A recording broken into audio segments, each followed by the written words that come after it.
జలాశయానికి వరద నీరు పోటెత్తుతోంది. ఎగువ పరివాహక ప్రాంతాల నుంచి శ్రీశైలం జలాశయానికి వరద ప్రవాహం పెరగడంతో అధికారులు 3 గేట్లను కూడా 10 అడుగుల మేర ఎత్తి నీటిని దిగువకు విడుదల చేశారు. శ్రీశైలం పూర్తి స్థాయి నీటి మట్టం 885 అడుగులు కాగా ప్రస్తుతం నీటి మట్టం 878.40 అడుగులుగా ఉంది.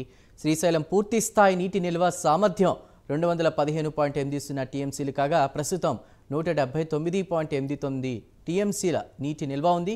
వరద ప్రవాహం భారీగా వస్తూ ఉండడంతో 3 గేట్లను ఎత్తిన అధికారులు ఒక్కో గేటు నుంచి సుమారు 27,000 క్యూసెక్కులను విడుదల చేశారు. 6, 7, 8 గేట్లను ఎత్తడం ద్వారా మొత్తంగా 81,000 క్యూసెక్కుల నీటిని కర్నూలు చీఫ్ ఇంజనీర్ కబీర్ బాషా నాగార్జున సాగర్కు విడుదల చేశారు. ఈ దృశ్యాన్ని చూసేందుకు పెద్ద సంఖ్యలో పర్యాటకులు తరలిరావడంతో శ్రీశైలం ప్రాజెక్టు దగ్గర సందడి వాతావరణం నెలకొంది.